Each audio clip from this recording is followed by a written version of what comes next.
से सुनो। जो बायोटेक का जो सेकेंड चैप्टर है ना, एप्लीकेशन, उसका यानी कि जो तुमने बायोटेक किया, यानी जिसको तुम आज के भाषा में रिकॉम्बिनेंट डीएनए टेक्नोलॉजी कहते हो, जिसको आज के भाषा में जेनेटिक इंजीनियरिंग कहते हो, उसका क्या फायदा है। पहला चैप्टर था क्यों किया, कैसे किया ना, बायोटेक्स कैसे करते थे। तो हमने क्या बोला था कि हमेशा कोई एक जीन आप अपने सोर्स से ढूंढिए, आपके बॉडी के अंदर में वो जीन है, उसको पहले ढूंढिए, उसको आइसोलेट कीजिए, उसे प्यूरिफाई कीजिए और कहीं पास उसे ट्रांसफर कर दीजिए। हाँ, लेकिन आज हम पढ़ेंगे उसके बेनिफिट क्या है। यानी बायोटेक हम जो पढ़ रहे हैं, रिकॉम्बिनेंट डीएनए टेक्नोलॉजी पढ़ रहे हैं या जेनेटिक इंजीनियरिंग पढ़ रहे, उसका बेनिफिट क्या है। इसी को हम लोग एनसीईआरटी के भाषा में कहें तो एप्लीकेशन वर्ड यूज किया। एनसीईआरटी में इसी वर्ड को लिखता है एप्लीकेशन ऑफ बायोटेक्नोलॉजी। इसके क्या फायदे, कहां हम लोग अप्लाई करेंगे। तो कई सारे फायदे आप सभी को अच्छे से मालूम है, आपको बहुत अच्छे से मालूम कि आप आज हम लोग कॉन्सेप्ट पढ़ने वाले एक गोल्डन राइस का, यानी कि एग्रीकल्चर फील्ड में एक ऐसा प्लांट बनाया गया, राइस का प्लांट बनाया गया, जिसके थ्रू विटामिन ए रिच बनाया गया ना। तो हम लोग बातें करेंगे, गोल्डन राइस सबको मालूम है, विटामिन ए रिच राइस बनाया गया, ठीक है, जिससे कि नाइट ब्लाइंडनेस का प्रॉब्लम सॉल्व होगा। सेकंड, जो आपके एनसीईआरटी में नहीं है, थोड़ा सा बात करेंगे, ज्यादा बात नहीं करेंगे इस पे, फ्लेवर सेवर एनसीईआरटी में नहीं है। एक ऐसा टमाटर बनाया गया जो कि राइपनिंग तो होगा, पकेगा तो जरूर, लेकिन जल्दी नहीं पकेगा, डिले होगा, देर से पकेगा, जिससे पोस्ट हार्वेस्ट लॉस, एनसीईआरटी का लाइन पढ़ना, पोस्ट हार्वेस्ट लॉस, किसान कटाई करता है, कटाई के बाद में जो फसल कटने के बाद अगर जल्दी पक गए तो वेस्ट हो जाएगा, बर्बाद हो जाएगा। तो एनसीईआरटी का लाइन को पढ़ना, पोस्ट हार्वेस्ट लॉस, यानी कि जो किसान कटाई करने के बाद में जो फसल बच जाता है वो जल्दी डिग्रेड हो जाएगा, उसे बचाना है। हमने एक ऐसा टोमेटो बनाया, फ्लेवर सेवर, एनसीईआरटी में नहीं है, लेकिन बस 2 लाइन जान लेना है। चलिए ठीक है। फिर आपको एनसीईआरटी के अकॉर्डिंग बीटी कॉटन बहुत डिटेल से पढ़ना है। बीटी कॉटन आप सभी बच्चों ने बहुत अच्छे से पढ़ा भी होगा, सबको अच्छे से आता है। कुछ insect resistant, pest resistant, bollworm resistant, एक ऐसा इंसेक्ट्स बनाया गया जो कि इंसेक्ट रेजिस्टेंट, इंसेक्ट्स खाएगा मर जाएगा ना। तो आपको अच्छे से मालूम है बीटी का कॉन्सेप्ट, कुछ क्राइजीन वगैरह होते हैं। चलिए, तो बीटी के जगह पे हमने कई सारे बनाए, बीटी ब्रिंजल भी बनाया है, बीटी सोयाबीन भी बनाया है, लेकिन मार्केट में केवल बीटी कॉटन अलाउड है। क्यों, बातें करेंगे। उसके अलावा एनसीईआरटी में एक टॉपिक है होमोलिन। अगर आप मेडिकल फील्ड में बात करो, होमोलिन ये क्या है सर। हमने क्या किया, बायोटेक के हेल्प से, हमने जेनेटिक इंजीनियरिंग के हेल्प से इंसुलिन हार्मोन बनाया, इसी का नाम है होमोलिन, ह्यूमन इंसुलिन। आपको अच्छे से मालूम है ना ये कहानी, जो इली लिली नाम की कंपनी ने किया था। ह्यूमन इंसुलिन कैसे बनाया गया, इस पे बातें करेंगे। इंसुलिन के अंदर कितने अमाइनो एसिड हैं, कितने पॉलीपेप्टाइड चेन है, कितने डाइसल्फाइड बॉन्ड है, सबसे पहली बार किसने बनाया, मेन चैलेंज क्या हुआ था इस कंपनी को पहले। इसके अलावा हम लोग बात करेंगे एनसीईआरटी में जो सबसे डिफिकल्ट है, अगर मेरे अकॉर्डिंग चलोगे तो सबसे डिफिकल्ट, वीवीआई मोस्ट डिफिकल्ट, पूरे बायो का सबसे डिफिकल्ट टॉपिक वो है आपका nematode resistant plant, RNA interference का कॉन्सेप्ट, निमेटोड रेजिस्टेंट प्लांट। बच्चा यहां पढ़ता तो है, एक वर्ड तो पढ़ लेता है, आरएनए इंटरफेरेंस कुछ समझ में आता नहीं, आरएनए इंटरफेरेंस पढ़ा, एनसीईआरटी का लाइन को पढ़ा, कुछ समझ में नहीं आता। क्यों, एनसीईआरटी कुछ डिफिकल्ट वर्ड यूज करेगा, बोलेगा ट्रांसपोजोन, जिसे आप जंपिंग जीन के नाम से जानते हैं, कुछ समझ में नहीं आ रहा क्या हो रहा है। कैसे टोबैको पे जो निमेटोड अटैक करता था, हमने उस टोबैको प्लांट को रजिस्ट बनाया, निमेटोड्स को किल किया। आरएनए इंटरफेरेंस का टेक्निक क्या है, क्या हमारे अंदर भी होता है। एनसीईआरटी कहता है कि ये ऑल यूकैरियोट में ये मैकेनिज्म पाया जाता है। जब एनसीईआरटी पढ़ोगे तो लाइन है इन ऑल यूकैरियोट ऐसा डिफेंस पाया जाएगा। ठीक है, ठीक है, हम लोग नोट्स तो शेयर कर देंगे तो टेंशन नहीं है, पहले समझो पूरे एनसीईआरटी को, पहले समझो। इसके अलावा एनसीईआरटी में आप बात करोगे तो आपको इसके अलावा एक वर्ड मिलेगा बायो रिमीडिएशन। आपको एनसीईआरटी में एक वर्ड मिलेगा बायो रिमीडिएशन। इसके डिटेल तो एनसीईआरटी में नहीं है, आपको समझा रहा हूं। इसके अंतर्गत बायो रिमीडिएशन क्या होता है? पॉल्यूटेंट को, यानी पॉल्यूटेंट को लिविंग ऑर्गेनिज्म के थ्रू हटाना। जो भी पॉल्यूटेंट है, मिट्टी में पॉल्यूटेंट आ गए या पानी में पॉल्यूटेंट आ गया, तो उसे हम लोग लिविंग ऑर्गेनिज्म के थ्रू हटाने का जो कोशिश करेंगे, उसी प्रोसेस को कहते हैं बायो रिमीडिएशन। आपके एनसीईआरटी में बस वर्ड यूज किया है बायो रिमीडिएशन, लेकिन मैं आपको सिखाऊंगा सुपर बग का कॉन्सेप्ट। सुपर बग का कॉन्सेप्ट सिखाएंगे, बस एक लाइन का होगा, ज्यादा लंबा नहीं, क्योंकि इंडियन साइंटिस्ट ने ये कॉन्सेप्ट दिया था, जिसको हम लोग कहते हैं oil eating bacteria. Oil eating bacteria, जो एक इंडियन साइंटिस्ट थे आनंद मोहन चक्रवर्ती, उन्हीं का कॉन्सेप्ट था, जिसको आप स्यूडोमोनास पुतिदा के नाम से भी जानो, स्यूडोमोनास पुतिदा के भी नाम से जानो। बायो रिमीडिएशन, पॉल्यूटेंट को हटाया जाएगा with the help of living organism.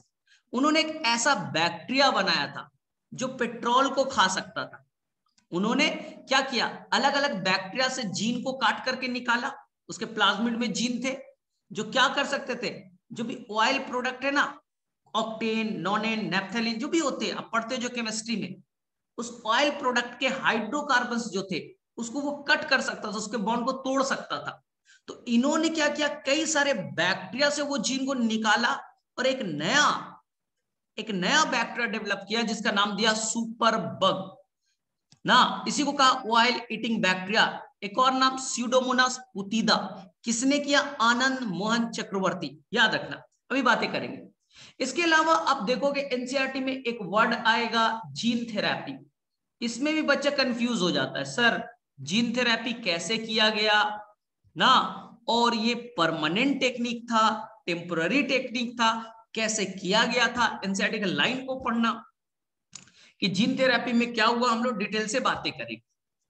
इसके अलावा 8 नंबर आप अगर देखोगे ना, 8 नंबर अगर देखोगे, इससे रिलेटेड कई सारे और टॉपिक्स भी होंगे जो एनसीईआरटी में नहीं है। But hybridoma technology, hybridoma technology ये क्या है?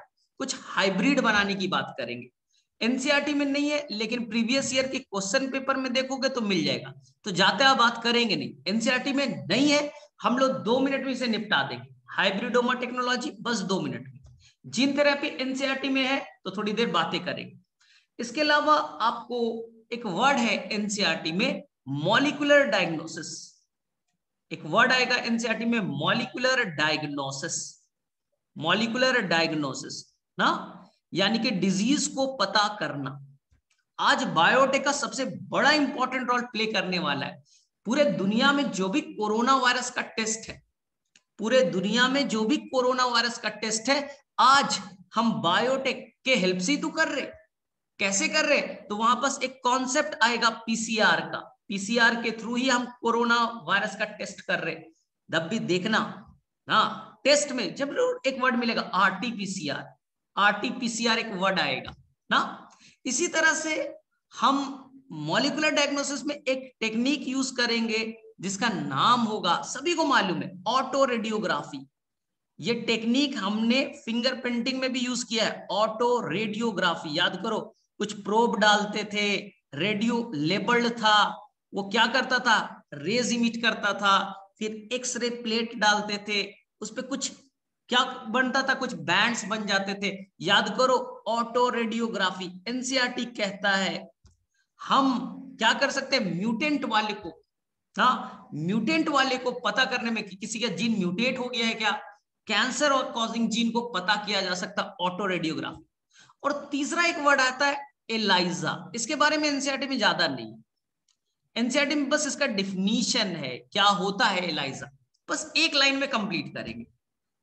अरे मेरे अंदर कोरोना वायरस इंटर किया होगा तो मेरे अंदर में कोरोना वायरस से लड़ने के लिए एंटीबॉडी बना होगा। हम उस एंटीबॉडी को डिटेक्ट कर लेंगे। किसी के अंदर में HIV वायरस इंटर किया ना, हम कैसे पता करें? तो जिसके अंदर में HIV वायरस इंटर किया होगा तो उसके अगेंस्ट में एंटीबॉडी डेवलप करेगा। हम कोई कीट बना ले, एलाइजा में एक प्लेट होता है, कीट होता है, कीट मतलब एपरेटस एक तरह का, वो एंटीबॉडी को पता कर लेगा, अरे तो मेरे अंदर में HIV का एंटीबॉडी है, इसका मतलब मुझे HIV है। किसी के अंदर कोरोना वायरस का एंटीबॉडी, इसका मतलब उसके अंदर कोरोना वायरस आ चुका था, अब मर गया, मतलब 3 महीने पहले आए थे, अब वायरस तो मर गया लेकिन अभी तक एंटीबॉडी तो मौजूद है। तो यही टेक्निक हम लोग यूज करने वाले हैं, ठीक है। इसके अलावा जब तुम एनसीईआरटी पढ़ोगे ना, तो ये सारे वर्ड आ गए आपका, golden rice, BT cotton, pest, nematode resistant plant, Flavr Savr तो एनसीईआरटी में है नहीं, जीन थेरेपी एनसीईआरटी में दे रखा है। इसके अलावा जब तुम कुछ और क्वेश्चन बनाते हो ना नीट के, तो मिल जाते हैं कि हमने कुछ स्पेशल कुछ प्लांट बनाए, जैसे कि हमने ब्रासिका नेपस एक प्लांट बनाया था, ब्रासिका नेपस, ब्रासिका मतलब मस्टर्ड वाला, भाई Brassicaceae family, brassica napus plant बनाया था, जिसके अंदर में हमने एक जीन डाला था, हीरोडीन, याद आ रहा है? जो लीच होता है, जो लीच होता है, जोंक, जो आपके ब्लड को सक करता है, उसके सलाइवा में केमिकल होता है हीरोडीन। इसी हीरोडीन वाले जीन को हमने ब्रासिका नेपस में डाला और उसका लार्ज स्केल में प्रोडक्शन किया, एंटी कोगुलेटिंग सब्सटेंस। क्यों किया, कैसे किया, बातें करें। इसके अलावा आपको मिलेगा, क्योंकि नीट में क्वेश्चन आ चुका है ना, एक ग्लाइफोसेट, ग्लाइफोसेट ये एक हर्बिसाइड है, आपको मालूम है ना, हर्बिसाइड क्या करता है, वीडिसाइड, अनवांटेड प्लांट को मार देता है, अनवांटेड प्लांट को मार देता है। तो हमने क्या किया, आपने एक राइस प्लांट लगाया, ये किसान है, इसने राइस प्लांट लगाया, राइस प्लांट लगाया, लेकिन बीच बीच में कुछ ग्रास आ गए, अनवांटेड प्लांट आ गया, अनवांटेड प्लांट आ गए, इसी को वीड्स कहते हैं, इसी को वीड्स कहते हैं। किसान क्या करता है, एक केमिकल छिड़कता है जिससे कि वीड्स मर जाए, जिससे कि वीड्स, अनवांटेड प्लांट मर जाए। देखिए अनवांटेड प्लांट मर जाए, ये हमने हटा दिया, अनवांटेड प्लांट मर जाए। सर ऐसा केमिकल कौन सा है जो हमारे अनवांटेड प्लांट को मारता है? क्या मेरे मेन प्लांट को क्यों नहीं मारता, मेरे मेन प्लांट को क्यों नहीं मारता? अरे मेन प्लांट को भी तो मारना था ना। तो वो नहीं आपने पढ़ा है 2,4-D ऑक्सीन वाला, तो पढ़ा है कि सर अगर यहाँ पर कोई डाइकॉट है, मोनोकॉट प्लांट है, और उसमें कोई डाइकॉट वाला वीड आ गया, उसे हटाने के लिए 2,4-D यूज करते थे, ये भी वीडिसाइड था। लेकिन अगर मान लो यहां पास कौन है, मोनोकॉट का प्लांट है और मोनोकॉट वीड्स आ गए, ग्रास आ गया, कैसे हटाओगे?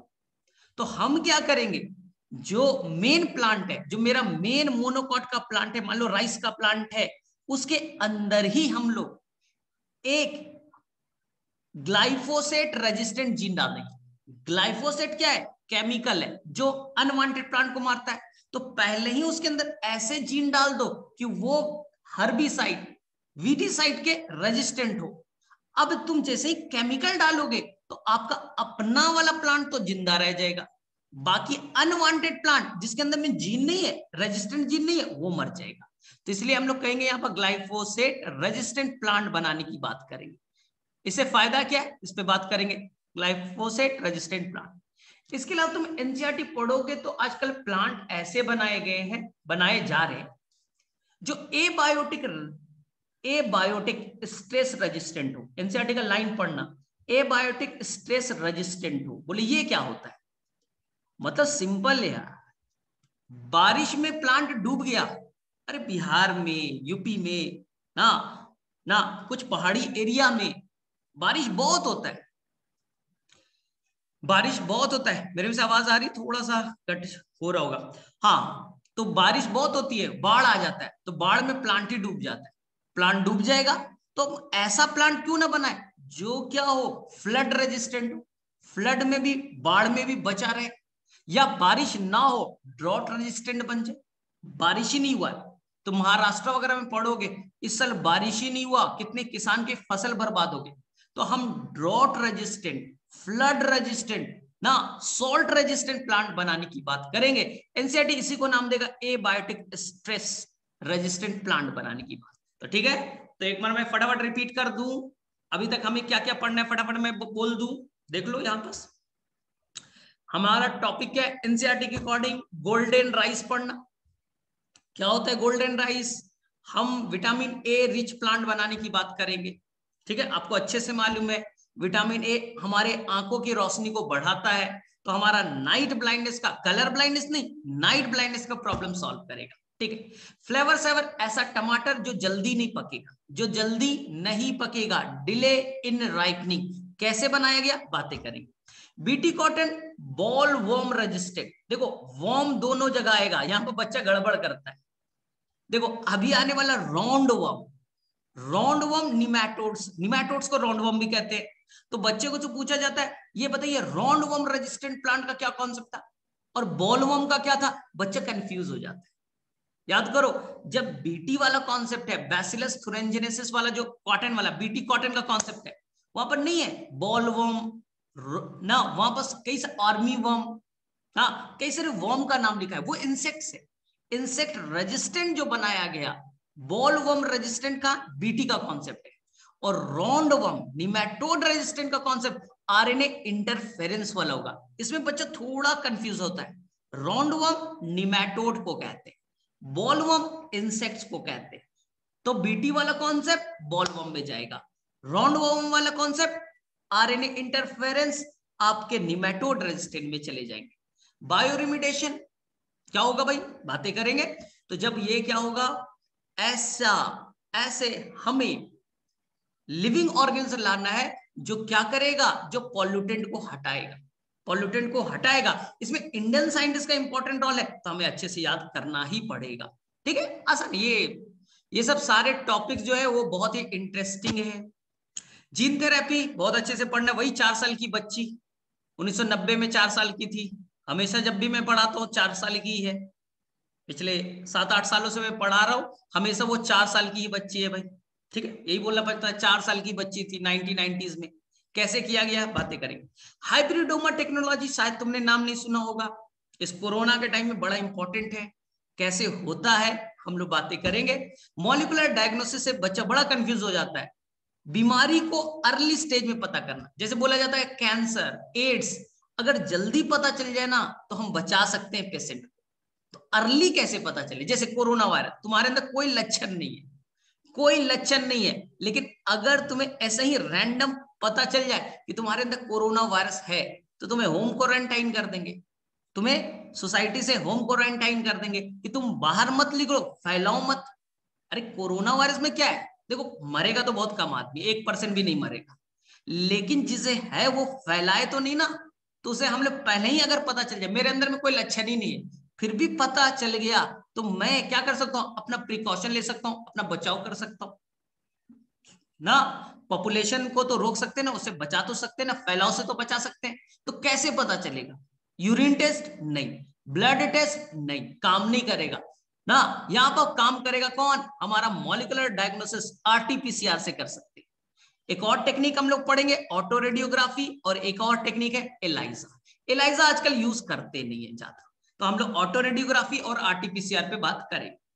चलो नेक्स्ट कौन सा था, तो एक बार आई थिंक सभी को क्लियर हो गया होगा, ब्रासिका नेपस, ये एनसीईआरटी में नहीं, ये एलएन के बुकलेट में पढ़ लीजिएगा, वहां से ऐसे मैं डिस्कस कर दूंगा। चलो तो मेरे में से फटाफट हैंड रेस करो, किसे किसे क्लियर हो गया, इंट्रोडक्शन तो क्लियर हो गया इस चैप्टर का, फटाफट हैंड रेस करो, हैंड रेस करो, कम से कम क्लियर तो है।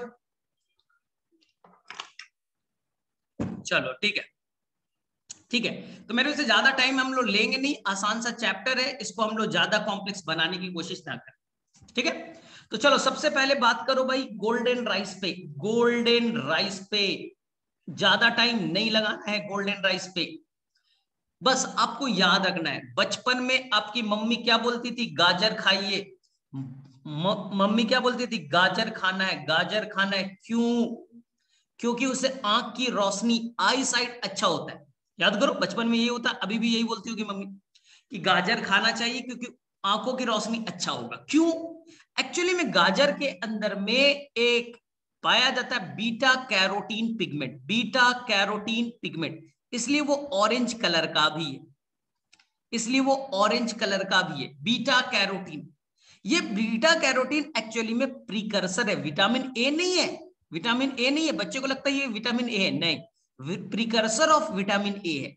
जब आप इसे खाते हैं, जब आप खाते हैं गाजर को, तो आपके अंदर में ये प्रीकर्सर जो बीटा कैरोटीन है वो लीवर में जाके मेटाबोलाइज होगा और वो कन्वर्ट होगा विटामिन ए में। तो बच्चे को डायरेक्टली लगता है कि बीटा कैरोटीन गाजर क्या है, विटामिन ए रिच है। गलत, प्रीकर्सर ऑफ विटामिन ए है। वो खाएंगे, हमारा बॉडी उसे मेटाबोलाइज करेगा और वो विटामिन ए में कन्वर्ट होगा।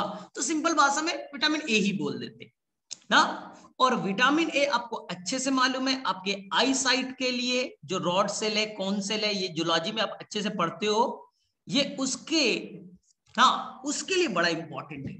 तो ऐसा नहीं सोच लेना कि सर हम गए और हमने क्या किया, गाजर में से वो जीन निकाली, नहीं। ऐसे बहुत सारे प्लांट है जिनके अंदर में बीटा कैरोटीन वाले जीन होंगे। हमने उसमें से ना बीटा कैरोटीन वाले जीन को आइसोलेट कर लिया, ना। या आज का टेक्निक है आर्टिफिशियल बना लेते। जीन हम लोग निकालेगा झंझट ही नहीं पालते, भैया जीन है आर्टिफिशियल बना लो, नहीं बना सकते महंगा है तो भाई निकाल लो। तो यहां पास आपको ये याद रखना है कि हमने कोई गाजर से निकाला है, कोई प्लांट से निकाला है। अगर एलन का मॉड्यूल पढ़ोगे तो वहां पर नाम दे रखा होगा, तो टेंशन की बात है। चलो ठीक है, अब हमने क्या किया, ये आपका नॉर्मल राइस का प्लांट है, और ये नॉर्मल राइस बन रहा है व्हाइट कलर का। नॉर्मल राइस कैसा बन रहा है, अगर पूछा जाए कौन सा राइस, बासमती राइस कर दीजिएगा। अगर ये भी पूछा जाए कौन सा राइस, तो आंसर कर दीजिएगा बासमती राइस। हाँ, तो ये नॉर्मल राइस था, व्हाइट कलर का था। उन्होंने क्या किया, इसके अंदर में जीन इंट्रोड्यूस किया। याद रखना है, हम विटामिन ए का नहीं, हमने डाला है बीटा कैरोटीन वाले जीन, जो कि प्रिकर्सर ऑफ विटामिन ए का हमने डाल दिया। और क्या हम प्लांट में डालेंगे? नहीं, आपको अच्छे से बताया, हम कभी भी प्लांट के अंदर में डायरेक्टली जीन नहीं डालते, हम उसके सेल में डालते, फिर टिश्यू कल्चर से ग्रो करते हैं, जिससे कि हर प्लांट के सेल में आ जाए। तो ये अब जो प्लांट बन गया, इसके अंदर में जो राइस होंगे, अब वो येलोइश कलर के, गोल्डन कलर के होंगे। क्यों? क्योंकि बीटा कैरोटीन ज्यादा अमाउंट में, तो वो गोल्डन कलर का दिखेगा, इसलिए नाम रखा गोल्डन राइस। अगर राइस का नाम पूछे तो आप लिख दीजिएगा बासमती राइस के अंदर में ऐसा ट्राई किया गया था। अब सर इससे प्रॉब्लम क्या सॉल्व होगा? Precursor of vitamin A, body के अंदर क्या बनेगा? Vitamin A. प्रॉब्लम, तुमसे कंफ्यूज कराया जाएगा। कलर ब्लाइंडनेस नहीं, वो तो जेनेटिक डिसऑर्डर है। अरे कलर ब्लाइंडनेस तो जेनेटिक डिसऑर्डर है, उसको तुम थोड़ी ना ठीक कर सकते हो। हम प्रॉब्लम सॉल्व करेंगे नाइट ब्लाइंडनेस का। तो यही बस एनसीईआरटी कुछ वर्ड यूज करेगा कि जो आपने जीन लेकर के प्लांट में डाला, उसके हर सेल में, तो इस प्लांट को हम कहेंगे जीएमओ, जेनेटिकली मॉडिफाइड ऑर्गेनिज्म, क्योंकि उसके हर सेल के जीन को मैंने मॉडिफाई किया, उसके अंदर जबरदस्ती जीन डाल दिया, उसका जेनेटिक मटेरियल मॉडिफाई हो गया, जीएमओ। या इसी को आप कहते हो जीएम क्रॉप। एनसीईआरटी का वर्ड है टेलर मेड प्लांट। जैसे टेलर के पास जाते हो, अपना नाप देते हो कि इतना होना चाहिए, ऐसा नाप होना चाहिए, इतना सेंटीमीटर होना चाहिए, ऐसा कलर होना चाहिए, हम वैसे ही तो कर रहे। किसी प्लांट का जीन निकाला, फिर दूसरे में एग्जैक्टली डाला, एकदम उसी तरह से तो काम कर रहे जैसा टेलर काम करता है, इसलिए इसका नाम पड़ा टेलर मेड प्लांट। या इसी को आप कहते हो ट्रांसजेनिक प्लांट। क्यों? आपको मैंने बताया था, क्योंकि आपने इसमें अंदर ट्रांसफर ऑफ जीन किया है, तो नाम हुआ ट्रांसजेनिक प्लांट। तो आपको इससे ज्यादा क्वेश्चन नहीं पूछा जाएगा। Golden rice slightly yellow colour का होगा, प्रिकर्सर ऑफ विटामिन ए होगा, प्रॉब्लम नाइट ब्लाइंडनेस को सॉल्व करेगा। चलो फटाफट बताओ, पहला सबको क्लियर हो गया, गोल्डन राइस, मानव क्लियर है, फटाफट सबको हैंड रेज करो फटाफट। ठीक है, ठीक है, चलो अब हम लोग सेकंड पढ़े जो एनसीईआरटी में नहीं है, एनसीईआरटी में नहीं है, नाम है फ्लेवर सेवर, नाम है फ्लेवर सेवर। क्या है, बस 2 लाइन जानना है, इसके बारे में डिटेल में जाना ही नहीं है, एकदम नहीं जाना है, क्योंकि हमारे एनसीईआरटी में तो वर्ड ही नहीं है। एनसीईआरटी में क्या वर्ड है, फिर से लिख दो तो, पोस्ट हार्वेस्ट लॉस्ट, यानी आपने कटाई कर दी और कटाई करने के बाद में वो जल्दी डिग्रेड हो रहा है, जल्दी डिग्रेड हो जा रहा है, तो नाम दिया पोस्ट हार्वेस्ट लॉस से बचाना है। हाँ, हार्वेस्ट मतलब कटाई, पोस्ट मतलब बाद में, उसके बाद में जो लॉस होता है बचाना है। जो टमाटर होता है वो जल्दी पकता है, सर क्यों? ये टमाटर का सेल, ध्यान से सुनो, ये सेल प्लांट का, ये टमाटर का सेल अभी नॉर्मल वाला है, अभी ट्रांसजेनिक नहीं बना है। अब क्या करना है, इस दोनों के बीच में एक कॉमन लेयर होता है मिडिल लैमेला, याद करो सेल वाला चैप्टर। 2 प्लांट सेल के बीच में एक कॉमन सीमेंटिंग लेयर है, याद है, जिसका नाम मिडिल लैमेला, जिसका नाम मिडिल लैमेला। और मिडिल लैमेला किससे बना होता है, मिडिल लैमेला किससे बना होता है, कैल्शियम पेक्टेट। अगर ऑप्शन आ जाए कैल्शियम पेक्टेट के अलावा मैग्नीशियम पेक्टेट, मैग्नीशियम पेक्टेट, तो आपको तो अच्छे से आता है, लेकिन मेनली किससे बना है, एनसीईआरटी के अकॉर्डिंग कैल्शियम पेक्टेट, एनसीईआरटी के अकॉर्डिंग कैल्शियम पेक्टेट। अब पकता कैसे, ध्यान से सुनो, तो ये टमाटर का ये न्यूक्लियस, वो तो सेल था येलो वाला, न्यूक्लियस के अंदर ये डीएनए, ये डीएनए, डीएनए से बनेगा एमआरएनए, ध्यान से सुनो, डीएनए से बनेगा एमआरएनए, एमआरएनए से बना प्रोटीन, प्रोटीन कन्वर्ट हुआ एंजाइम में, एकदम मॉलिक्यूलर बेसिस वाला है। डीएनए से आरएनए, आरएनए से प्रोटीन, प्रोटीन बना एंजाइम। सर कौन सा एंजाइम, पॉलीगैलेक्टोयूरिनेस, पीजीयू, पॉलीगैलेक्टोयूरिनेस। वो मिडिल लैमेला को क्या करेगा, वो मिडिल लैमेला को क्या करेगा, तोड़ेगा, मिडिल लैमेला को क्या करेगा, तोड़ेगा। मिडिल लैमेला ही टूट गया, मिडिल लैमेला ही टूट गया, तो फ्रूट जल्दी पकने लगेगा और फ्रूट सॉफ्ट हो जाएगा। कच्चा फ्रूट देखो, कच्चा फ्रूट पकने के बाद पल्पी हो जाता है, सॉफ्ट हो जाता है, क्यों, क्योंकि मिडिल लैमेला टूटने लगते। तो ये नॉर्मल टमाटर की कहानी थी। अब मैं तुम्हें ट्रांसजेनिक प्लांट की कहानी सुनाता हूं। अब फ्लेवर सेवर कैसे बनाया गया उसकी कहानी बताता हूं, ध्यान से सुनना। ये देखो, ये आपका सेल है, ये आपका सेल है, ध्यान से सुनना। सेल के अंदर में हमने क्या है, ये न्यूक्लियस, ये न्यूक्लियस है। और ध्यान से सुनना, आपको अच्छे से आता है, अच्छे से आता है। ये देखिए, ये जीन है, यहां पर आपको अच्छे से आता है, यहां पर प्रमोटर होगा, यहां टर्मिनेटर होगा। अब बताओ, प्रमोटर से टर्मिनेटर की तरफ बढ़िए, 5 से 3 जो होगा, 5 से 3 की तरफ जो होगा, 5 से 3 की तरफ जो होगा वो होगा कोडिंग स्टैंड, कोडिंग।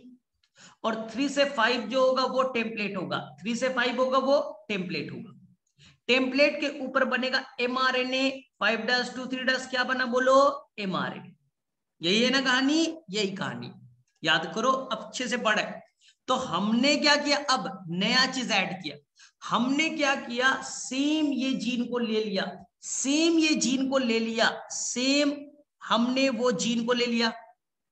और हमने क्या किया इस बार, बस प्रमोटर को टर्मिनेटर में स्विच कर दिया और टर्मिनेटर प्रमोटर में स्विच हो गया।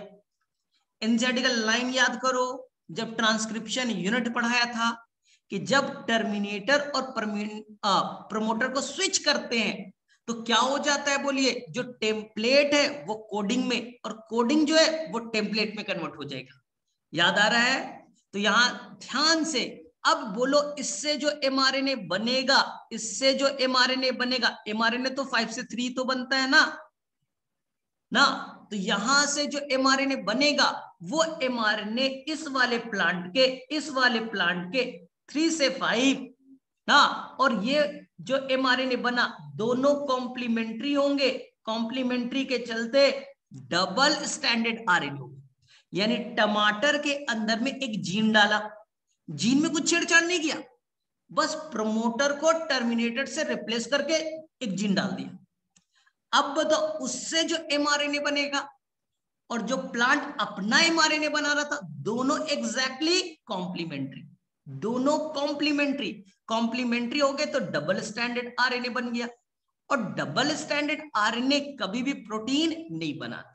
प्रोटीन नहीं बनेगा तो एंजाइम भी नहीं बनेंगे, पॉलीगैलेक्टोयूरिनेज एंजाइम नहीं बनेगा, तो राइपनिंग, सर राइपनिंग ही नहीं होगा।